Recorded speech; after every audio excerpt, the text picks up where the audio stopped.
여러분 안녕하세요. 오늘은 우리 몸의 이 뼈에 이상이 생겼을 때 어떻게 응급처치하는지 알아보려고 합니다. 부목이라는 것도 만들어 볼 건데요. 기대되시나요? 자, 생활안전 응급처치 골절 시작해 볼까요? 우리 친구들, 우리 몸에 뼈가 없어진다면 어떨 것 같아요? 이렇게 문어처럼 움직일 것 같아요. 서 있지도 못하고 물건을 잡지도 못할 것 같아요. 맞아요. 우리가 서 있고 걸어 다니고 무언가를 잡을 수 있는 건 우리 몸에 뼈하고 근육이 있기 때문이에요. 근데 만약에 이 뼈가 부러진다면 어떨 것 같아요? 생각만 해도 아파서 펑펑 울 것 같아요. 몸 안에서 피가 펼쳐나는 것 같아요. 우리가 오늘 배우는 골절은 바로 뼈가 부러졌을 때를 말하는데, 보기만 해도 아프고 당황스럽겠지만 그만큼 빨리 119에 신고를 하고 응급처치를 한 후 병원에 가는 것이 굉장히 중요해요. 골절에는 부러진 뼈가 밖으로 나오는 개방성 골절과 몸 안에서 뼈가 부러지는 폐쇄성 골절로 나뉩니다. 이렇게 나누는 이유는 응급처치 방법이 조금 다르기 때문인데요. 개방성 골절은 눈에 보이지만 폐쇄성 골절은 쉽게 판단할 수 없기 때문에 다치지 않은 부분과 비교해서 관찰하는 것이 좋습니다. 이렇게 원래 우리 몸에서 변한 모습이 아니더라도 다친 부분을 눌렀을 때 매우 아파하거나, 다친 부분이 크게 부어오르거나, 다친 부분 아래로 아무 느낌이 나지 않는다든지 움직이지 못할 때, 이럴 때 우리 몸 내부에서 골절이 발생했을 확률이 매우 커요. 그리고 다치지 않은 곳과 다친 부분을 비교해 보는 방법도 있습니다. 개방성 골절은 부러진 뼈가 피부를 뚫고 나와 있거나 골절 손상 부위의 피부가 열려 있는 경우를 말합니다. 폐쇄성 골절은 피부에는 이상이 없으나 몸 안에서 뼈가 부러진 경우입니다. 특징은 다친 부분이 크게 부어오르거나 만졌을 때 통증이 심합니다. 또는 다친 부분 아래로 아무 느낌이 나지 않거나 움직이지 못합니다. 우리 친구들, 오늘 골절에 대해서 알아보기 전에 한번 해볼 게 있는데, 이게 뭔 줄 알아요? 와이셔츠요. 아빠 옷이요. 맞아요. 오늘 배우는 골절 응급처치에 이 와이셔츠가 아주 중요한 역할을 할 거예요. 어떤 역할을 할까요? 뼈가 부러지면 아빠가 회사를 안 가도 돼요. 그게 아니고, 개방성 골절이든 폐쇄성 골절이든 골절에는 부러진 뼈를 고정시켜주는 부목이나 삼각건이라는 게 필요한데, 이 셔츠가 아주 훌륭한 삼각건 역할을 하거든요. 우리 친구들 앞에 우리 주변에 흔히 볼 수 있는 부목과 삼각건 재료가 있는데 같이 만들어 볼까요? 네. 우선 삼각건 사용하는 방법을 알려줄게요. 삼각건은 팔을 다쳐서 고정해야 할 때 사용하는데, 넓은 쪽이 손목 앞으로 오게 한 다음 목 위로 양쪽 끝을 묶어서 손을 고정시켜 주는 거예요. 그리고 팔꿈치 부분은 뒤로 빠지지 않게 묶어줍니다. 여기서 팁을 하나 주면, 손목 부분이 팔꿈치보다 약간 위로 가게 하는 것이 더 안정적이고요. 만약 삼각건이 하나 더 있다면 얇게 접어서 가슴 앞쪽으로 묶어주면 훌륭하게 팔을 고정할 수 있어요. 삼각건이 없다면 보자기로도 똑같이 팔을 고정해 줄 수 있습니다.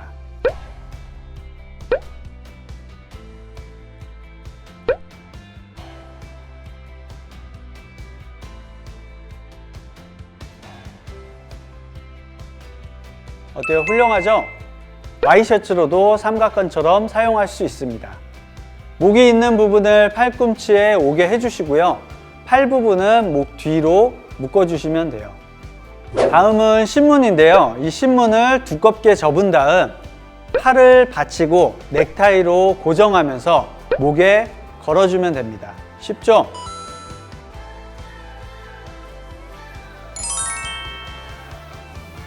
이번엔 다리를 고정해 볼 건데요.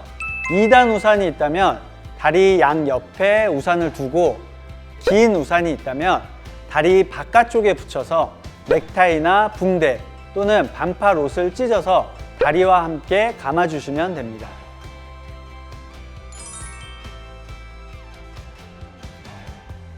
종이 박스가 있다면 아까 신문지처럼 다리 아래로 감싸서 옷으로 감아줍니다.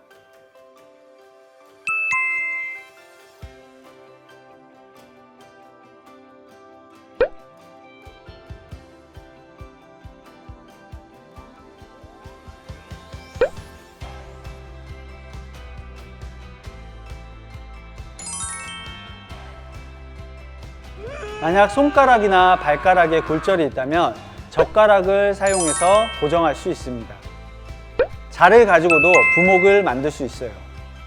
여기서 중요한 점을 하나 알려줄게요. 부목은 기본적으로 부러진 뼈를 고정해 줄 수 있어야 하고 상처에 감염이나 불편이 없도록 깨끗한 천으로 붕대를 감아서 사용해야 합니다. 자, 그럼 우리 부목 만드는 방법도 알아봤으니까 우리 일상생활 속에서 골절이 발생했을 때 어떻게 해야 되는지 한번 알아볼까요? 네.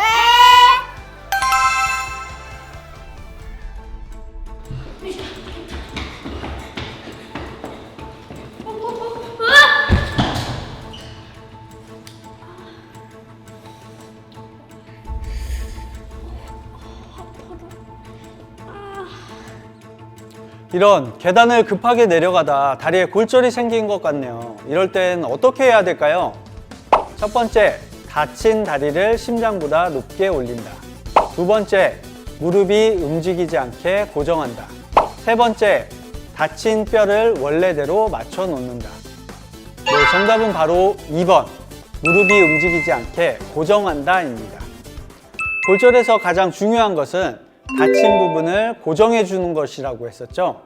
특히 다리는 고정이 어려운 부위 중 하나이기 때문에 다리 사이에 옷이나 이불 또는 수건을 말아놓고 두 다리를 함께 고정하는 것이 좋습니다. 여기서 매듭은 골절되지 않은 부분으로 만들어 주시고요. 이렇게 다리를 같이 고정하는 이유는 다리가 무겁고 길어서 엉덩이나 허벅지 등 조금만 움직여도 뼈가 크게 어긋날 수 있기 때문입니다. 만약 얼음 주머니가 있다면 다친 부위에 잠깐 대주는 것도 좋습니다. 하지만 얼음 주머니를 오래 대고 있으면 손상에 걸리거나 신경이 다칠 수 있기 때문에 1분에서 3분가량 대주고 피부색이 다시 돌아오면 대주는 것을 반복해야 합니다. 들것이 있다면 어른들에게 이야기해 들것에 환자를 고정한 후 여러 사람이 함께 수평을 유지하면서 안전한 곳으로 옮기는 것이 좋습니다. 주의할 점은 어떠한 골절이든지 절대로 뼈를 맞추려고 하거나 골절 부위를 함부로 만져서는 안 된다는 것입니다. 신경이 다치거나 상처가 커질 수 있거든요. 그리고 만약 환자가 땀을 심하게 흘리면서 의식을 잃으려고 한다면 다친 다리가 아닌 다치지 않은 다리를 심장보다 높게 올려주고 있는 것이 좋습니다. 절대 다친 다리를 올리면 안 돼요. 환자 상태를 구급대가 오거나 병원에 도착할 때까지 살펴주셔야 합니다. 다리 사이에 부목을 만든다. 부목으로 두 다리를 같이 고정한다. 매듭은 다치지 않은 다리 쪽으로 만든다. 얼음 주머니는 1분에서 3분가량 대주고 피부색이 돌아올 때까지 기다렸다가 다시 대준다.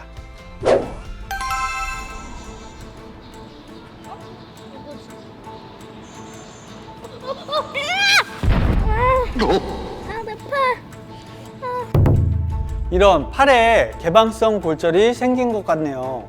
빨리 응급처치 해야겠는데요. 이럴 때는 어떻게 해야 할까요? 첫 번째, 뼈가 나온 부분을 살 속으로 넣는다. 두 번째, 상처 부분의 이물질을 털어낸다. 세 번째, 상처를 거즈로 덮는다. 네, 정답은 바로 3번, 상처를 거즈로 덮는다.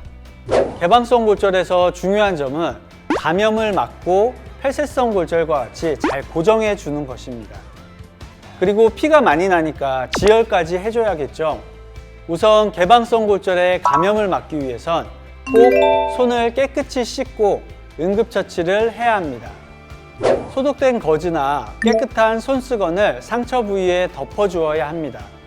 만약 이물질이 있더라도 함부로 만지거나 제거하면 안 돼요.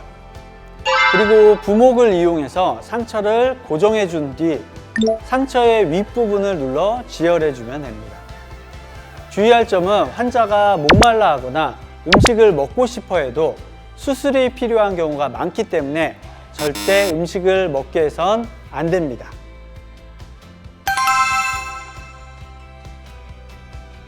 손을 깨끗이 씻고 응급처치한다. 개방된 상처 부위에 소독된 거즈나 깨끗한 손수건을 덮어준다. 부목을 사용해서 상처를 고정한다. 상처 부위를 직접 압박하지 말고 윗부분을 지혈해 준다. 수술이 필요할 수 있으므로 아무것도 먹게 해선 안 된다.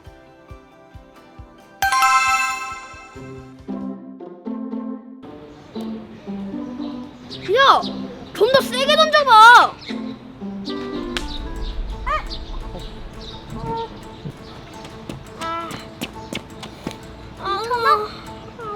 너 입에서 피나. 이 부러졌다. 우리 주변에서 자주 발생하는 골절 중 하나인 치아 골절입니다. 이럴 때 좋은 응급처치는 무엇일까요? 첫 번째, 입을 헹구고 이가 완전히 빠진 경우 이를 빠진 자리에 다시 넣는다. 두 번째, 부러진 이를 깨끗이 씻고 수돗물에 담가 병원에 간다. 세 번째, 부러진 이를 알코올 솜으로 소독한다.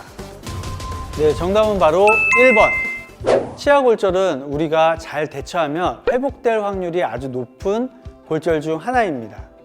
먼저 입 안과 다친 이의 끝을 잡아 가볍게 헹구고 모양을 살펴야 합니다. 여기서 치아의 부러진 부분을 만지거나 문지르게 되면 신경이 다칠 수 있으니 조심해 주고요. 이가 완전히 빠졌다면 원래 있던 자리에 앞 뒤를 잘 살펴서 제자리에 넣고 병원으로 가시기 바랍니다. 그런데 이가 부러졌다면 부러진 이를 우유나 식염수에 보관해서 빨리 병원에 가는 것이 좋습니다. 주의할 점은 알코올 솜으로 닦거나 수돗물에 담근다든지 휴지에 싸서 말라버린 채로 병원에 가져가게 되면 치아가 회복되기 어려울 수 있어요. 그리고 이가 빠진 자리에 출혈이 심하다면 거즈를 가볍게 물어서 지혈을 해주면 됩니다. 역시 세게 물고 있으면 신경이 다칠 수 있으니 너무 세게 물면 안 돼요. 입 안과 다친 이를 가볍게 물로 헹군다. 이가 빠졌을 땐 앞뒤를 잘 보고 빠졌던 제자리에 넣는다. 이가 부러졌을 땐 우유 또는 식염수에 부러진 이를 보관하여 병원으로 간다. 이가 빠진 자리에 출혈이 심할 땐 거즈를 가볍게 물어 지혈한다. 오늘 준비한 골절에 대한 응급처치는 모두 끝났습니다. 우리 몸에서 정말 중요한 뼈, 다치면 안 되겠지만 혹시라도 다쳤을 땐 오늘 배운 내용 잊지 말고 재빨리 대처해야 정상적으로 회복될 수 있다는 거 알고 있죠? 우리 친구들 부목 만드는 법도 잘 기억해 주고요. 그럼 다음 시간에 또 좋은 내용으로 찾아올게요. 서울소방 구독과 좋아요 부탁해요.